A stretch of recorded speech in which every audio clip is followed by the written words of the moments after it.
The Big Ten and Big East colliding means we bring in a big man on Big East Shootaround, live from New York City. Glad to have you with us. I'm John Fanta, and it's great to have a partner this week, the Villanova national champion, former Wildcat big man, Daryl Reynolds. D-Ray, what's happening, my man? What's going on with you, John? Thank you for having me on, man. Everything's going well. It's Gavitt Games week. You played in these games. Yes. What kind of an intensity boost do they provide when Big East, Big Ten collide this early in the season? I mean, no pun intended, but two big conferences like the two, it's always great. I think the hallmark of both conferences are the same in a lot of ways. The Big Ten provides a lot of tough teams. You know, we saw Ohio State, Purdue has always been known to be a tougher team. And obviously the Big East, you know, we're Northeast basketball. So we pride ourselves on the same thing. So it always makes for a great matchup. And on top of that, you look at college basketball. Yes, sir. There's all these exempt events throughout the season. Thanksgiving week provides a lot of those tests. Yes. And for a lot of teams, they don't start their big non-conference games until that feast week. Yeah. This comes a week or two ahead of that. Right away. It gives everybody a sneak peek. Obviously, it's early in the season, so you got to take everything you see with a grain of salt, but it gives everybody a sneak peek of what the season's about to be. I'm excited, man. I'm excited. And you can't overreact. That road to March is a long one. Yeah. It's a long one. Yeah. Let's look at the Big East, though, because the conference has gotten off to a strong start this season. 19-0 to start the campaign. Now 23-3. Yeah. What stood out to you early on? We have a lot of, it's weird. I thought last year was a lot of young teams, Yeah. and moving forward, I thought this year would be the year where all of those guys arrive. I feel like they are going to later this year, but I expected a little bit earlier. But it's a great conference with just a lot of guys who got a ton of experience as sophomores and freshmen, and now they're in positions of leadership, and it's interesting to see what they're going to do. We've got DePaul's Jalen Coleman Lands, as well as Butler's Kamar Baldwin coming up on the show to break down big wins in the Gavitt games. Yeah. And then we've got a new segment as well. There's Marcus Howard, and he helped Marquette to a big win over Purdue last night. Yeah, man. Yeah, I mean, he is still, we all knew, like coming into this year, when he said he was returning, we knew he was going to be a great player, a great representative of this conference, and he still is a big shot taker and maker. 18 points in that game over Purdue. We'll break down the Gavitt games in just a few moments, but Daryl just said it really is special when the Big East and Big Ten get together in honor of the late, great Dave Gavitt. And here's what Big East coaches had to say about just how special this week is. Well, the Gavitt games have been, I think, very well received nationally, and I think it's something that players really appreciate being part of. For the Big East and the Big Ten to get together in honor of Dave Gavitt is, I think it's a very special, event when you look across both leagues and how successful both leagues have been. When you look at Dave and his contributions, not only to college basketball, to basketball in general, and to be able to get out and compete and pay tribute to him, and with an event like the Gavitt Games, it's a very special thing. Something that I know our league takes seriously, our program takes seriously, and obviously there's an opponent that you get to go against. Minnesota it is for us this year, but there's a little something added when you realize what the whole event is about. Not just winning and losing the game, but honoring such a special person that's meant so much to basketball.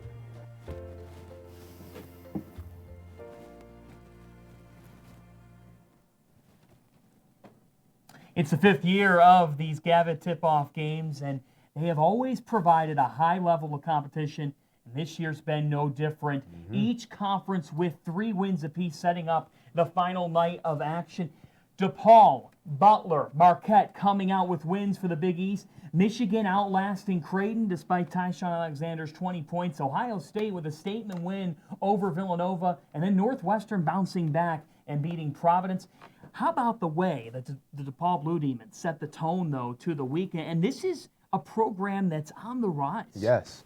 See, like when I spoke about a bunch of young guys who are in a position now of leadership, they're one of the first teams that come to mind. Quite honestly, them and Providence, despite Providence's loss yesterday, you have a bunch of young guys who are just hungry. They've been in this conference for years, and just a ton of experience. Like I said, you cannot buy experience, so this team with their talent and experience level, they're going to be a problem, man. They're going to be a problem.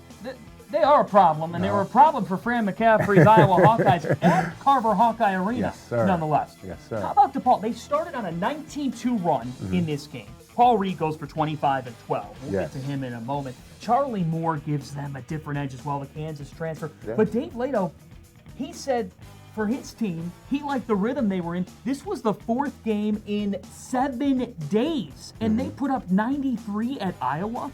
Wow.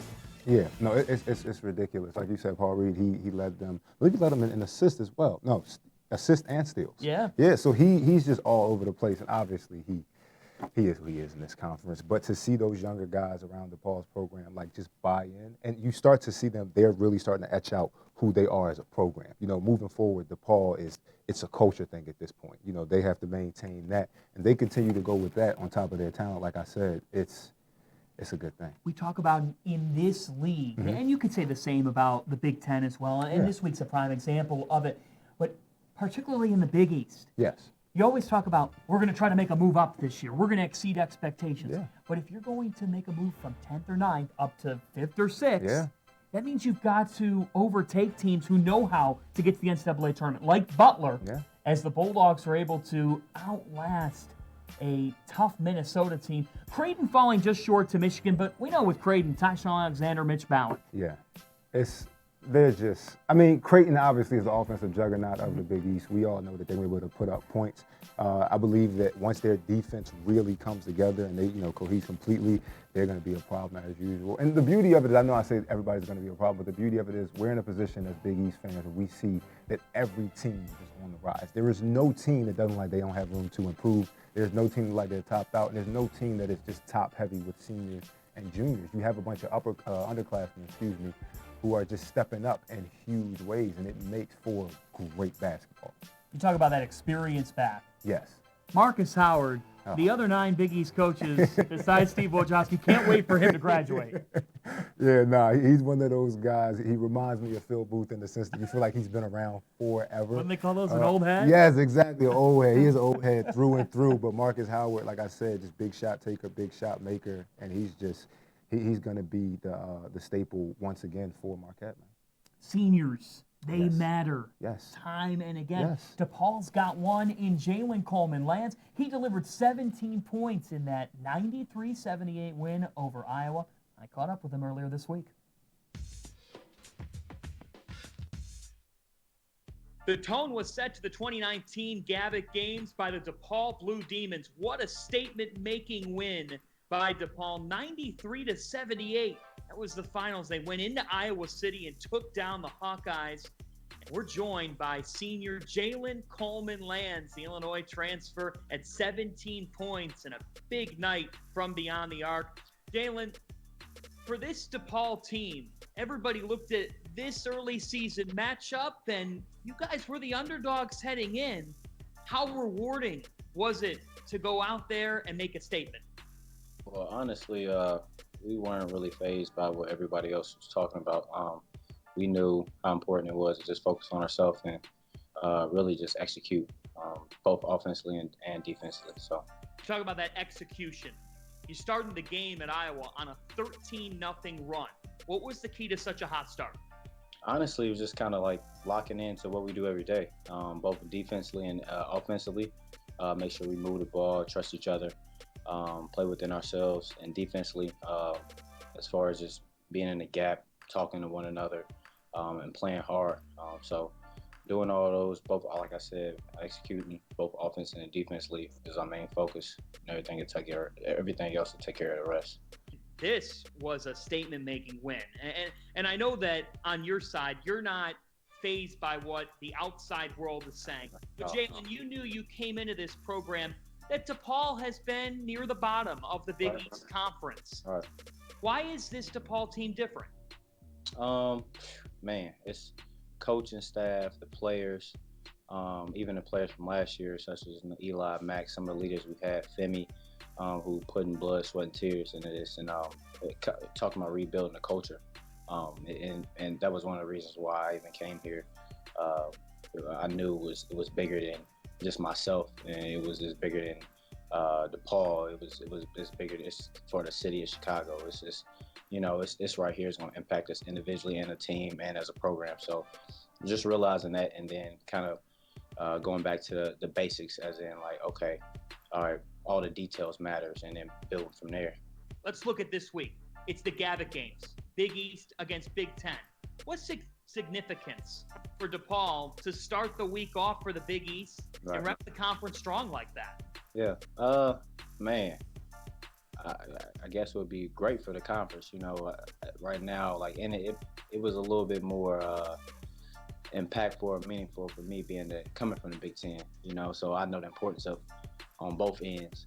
So being on this end, with now being in the Big East, I know the importance of it and how much it sends a message to different conferences and within your own team. So, like I said, it's bigger than ourselves, and even the fans and getting everybody else excited.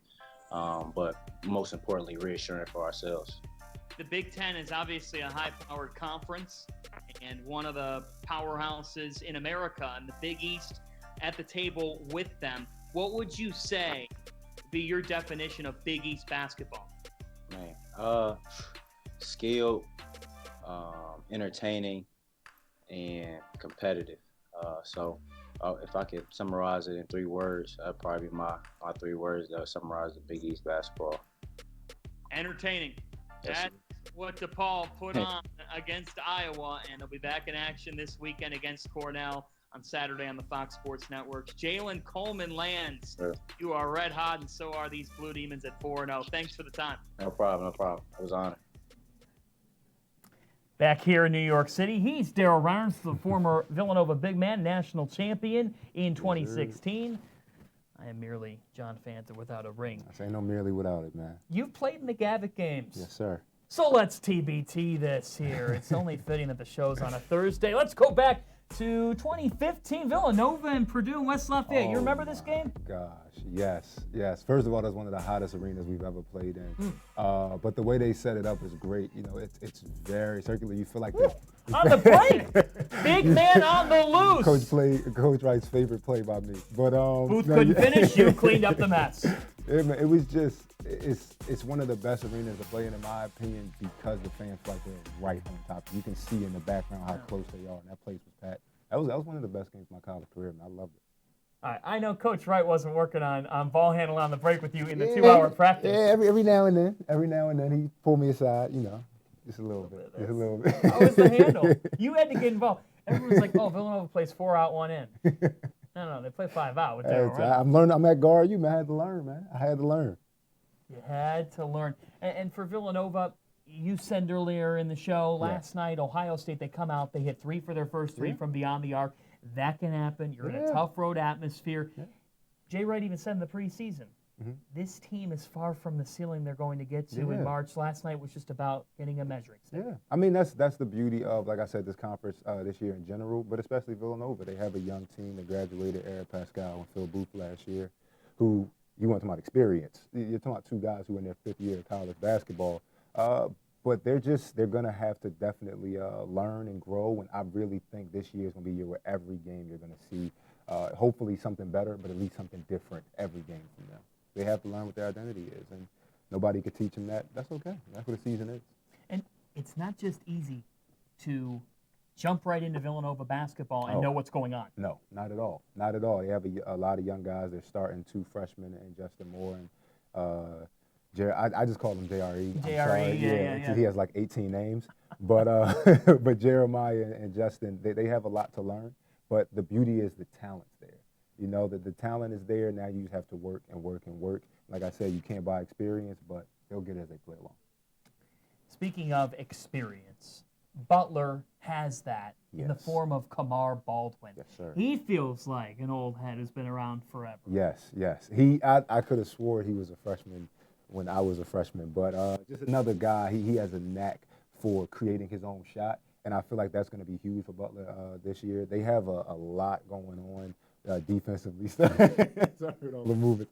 They have a lot going on defensively and offensively, and I could tell they're trying to figure out who's exactly going to take every single shot, because Butler is very regimented, but Kamar is one of those guys that end of the shot clock, give it to him, he's going to go, and obviously he's still great on defense. No, he did. He did go against Minnesota earlier this week. 18 of his 27 points came in the second half as Butler ran their non-conference home winning streak to 53 straight. We'll talk about Hinkle Magic in a couple moments, but first, let's hear from Butler's captain, Kamar Baldwin. The Butler Bulldogs took down Minnesota in the Gavitt games. It was a grinder, but when they needed to make those winning plays, their senior guard, Kamar Baldwin, stepped up. 27 points in the win, and it's great to be joined by him now. Kamar, when you look at your performance, this third game of the season, you had a rib injury in the first two, and coming into this one, the outsiders are thinking, well, what are you going to be able to do in this third game? When did you know that you were clicking against Minnesota? I'll probably say early. I was able to get a pull-up jump shot from the out of bounds, and from there I was able to figure out that I would probably have it going offensively. I felt great defensively on the court, so guarding their action. So I just knew from my body that I was ready to go. Time and again in this game down the stretch, when your team needed that winning play, you made it. How much do you relish that moment? I'm just trying to win for my team, so that's all that matters to me. So whatever they need me to do, I'm going to do it. So whether it's scoring or getting assists or rebounding or defending someone, I'm just going to try and help my team win. When you get a win like this early in the season over a Big Ten team inside Hinkle Fieldhouse, what do you think it does for this group's confidence? It just boosts our confidence. We're just going to continue to get better each day, and that's just the plan going forward, to get better each and every day. Kamar Baldwin, 27 points, a season high thus far. What a performance to lead the Dogs to this 3-0 start now. Kamar, thanks for the time. Yes, thank you. Butler finding a way, and they'll take on Wofford on Saturday night in Hinkle Fieldhouse. For the Dogs, that's what they've done. Yeah. And coming in the Big East in 2013, what an addition they've been, because they just find ways to win. Last year, they felt like they fell just short. We saw Baldwin deliver. And Hinkle Fieldhouse, Daryl, you played there. How tough is it to win there? It is everything from the setup of their bench, where it feels like a stage, kind of like an NCAA tournament, to their fans, to just their energy there. It makes for one of the toughest games in the Big East. And that's why they're such a great addition. Like you said, back in 2013, coming in, everybody knew that they were going to represent to the fullest. They've always been a hard-nosed program that's prided themselves on just being a tougher team. You see they stick a lot of man-to-man defense, play guys one-on-one. Butler is the definition. Quite frankly, they should be in the East Coast. They are East Coast school through and through, and it's perfect that we got them in the conference. Yet Hinkle Magic lives right in Indianapolis. You can feel Hoosiers when you step into that building. Yeah, I'm sorry. I don't want to talk about that building too much. I still have nightmares of that place. You got to understand, that building. If you ever been there, you'll see just from the setup to the locker room, You've woken up in a cold sweat. Yes. Thinking about Hinkle, it's magical. Thinking about that dog. Yeah. Trip. As a cat, yeah. As a cat. A cat thinking about a dog. I'm a dog guy myself. You can't. Are you a cat person? No, I'm a dog. So yeah. That's a perfect segue to Down Low with D-Ray, a new segment on the show just for you. We figured, thank you. If we're bringing in a big man, should we talk about some of the trees in the Big East? Yes, man. Yes, the age of the big man is back. Let's go climbing. They say the traditional center's not around in college basketball anymore. What do you say? It's coming back, man. It's coming back. It was guard for the longest. It was that 4-out, but no, it's coming back, man. Let's go down low, and if it's coming back anywhere, it's on the hilltop with Patrick Ewing. Sir. Georgetown's got Omer Yurtseven, who's averaging over 18 and 13 per game. The NC State transfer, stepping right into the post. Yeah, no, he's amazing. Not only does he rebound out of area like you just saw, but he really knows how to use his body. And obviously, he has 2 years experience under his belt, so he really understands the college game and the ACC. But he's great, man. He's great. He's going to be a problem for them. He's a big-time presence, obviously being 7 foot, but just his ability to eat up space is amazing. And he adds NCAA tournament experience Yes. to this Georgetown program. With the youth that they have, that's Yeah. invaluable. Yeah, no, it's huge because you have a guy now in the locker room who can explain to them what it is, what it's going to take to be focused and win at that level.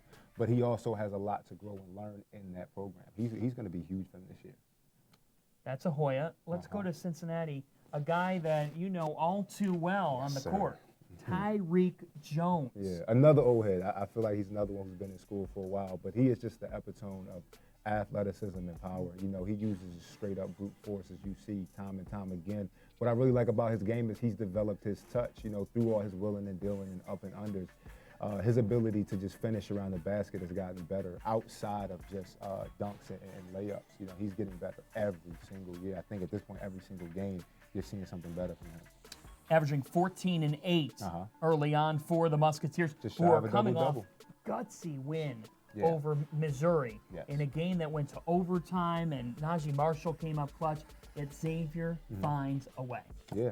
I mean, Xavier basketball has been right there for years. Obviously, they won the conference a couple years ago. Another team, when I think of young guys who have matured into their spots, they're there. You know, like other teams are trying to get there. They're a bunch of guys who have been hungry and have been in this conference for years, and now they have a ton of upperclassmen leadership.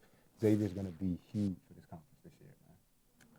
And then you're going to see, speaking of down low with D-Ray, one more duo here. You're going to see them tonight on FS1. Yes. Ike Obiagu, the Florida State transfer, Yes. and Romaro Gill. Yeah, man. First of all, Obiagu just coming from another ACC school. We know the level of competition they're playing at. He's used to competing in and night out. But Gill, we saw him last year. He's just a huge force down there. I think this is their interior defense is locked down. You can't do anything with them. Two guys who are more than capable of averaging about 2 to 3 blocks a game. Yeah. You know, you can't beat that. And those 2 to 3 blocks per game Yeah. might show up on the stat sheet, but how many more times does it make a change? guard think? They change shots. They change shots. I mean, like coming from Villanova, obviously being around guards constantly, one of the things that a guard will tell you is very frustrating is they know that I could get past my guy, but once I get past the free throw line, I have nothing. I can't do anything because their presence down low is too big. And that's what they have, not from only one guy, but 2 guys at Seton Hall this year. It's going to be scary for any guard who doesn't have a floater down there with them. You better have a floater. A giant killer floater. One of those. Exactly. One of the You ones work on lead that? Not me, but one of the ones that lead the screen in 2K and come back down. You're going to need one of those this year going against them. 2K review, is it good, bad, ugly? I great? don't play 2K a ton. I just watch. I'm a spectator. Doesn't have through time. and through at this Doesn't point. have time for video games. That was down low with D-Ray. Obiagu and Gill averaging 16 and a half, 8 and a half. They are a dynamic duo. You'll see them tonight.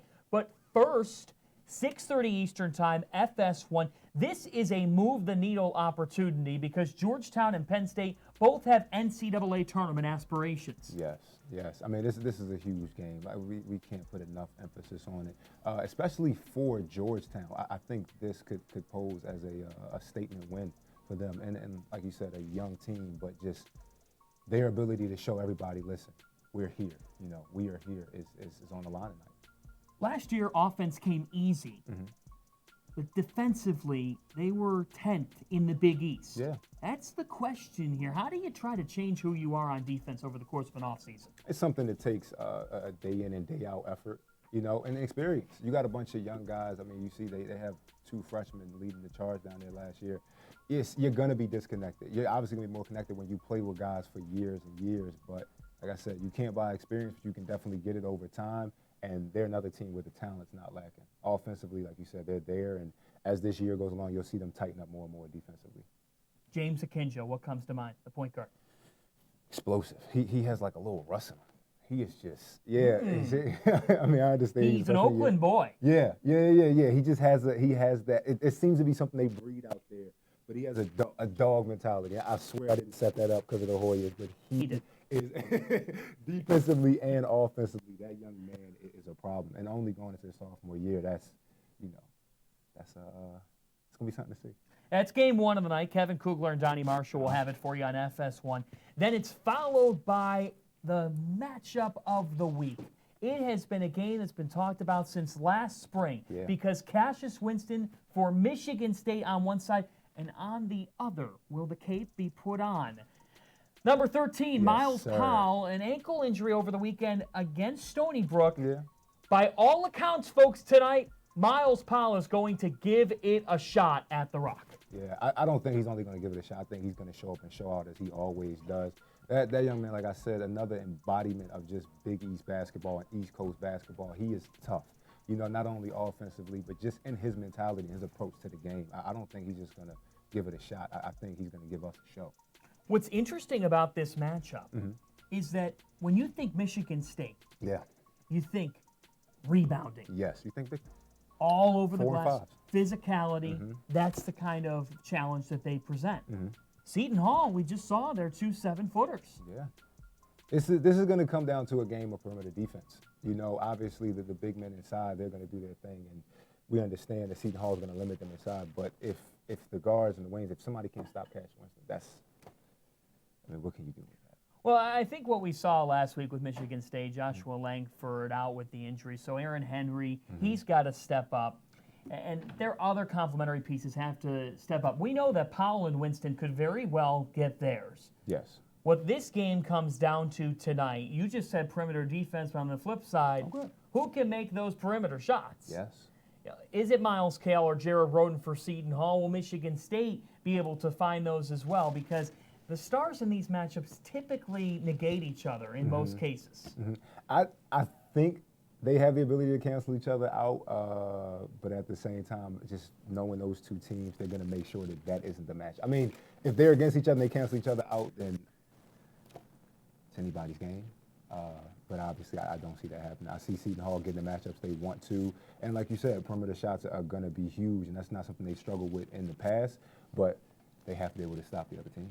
The first of 7, at least 7 NCAA tournament teams on Seton Hall's non-conference schedule. This is an absolutely loaded slate, and the Pirates encounter another big test here tonight, Daryl. This will be fascinating to see, but overall in the Gavitt games, we've seen the Big East and Big Ten both share those moments.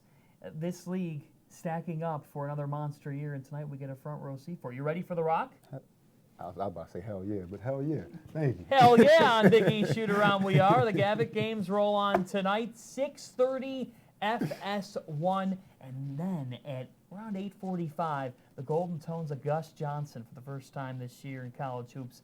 He'll be with Bill Rafter. You love a Gus game, don't you? Yes, always. Hey, man, this about to be a great night. And Daryl Reynolds, You know what I mean? his debut. John, thank you, man. Thank you for having me on. Big time. He's D-Ray. I'm JF. This has been Big East Shootaround. Enjoy the final night of the Dave Gavitt tip-off games.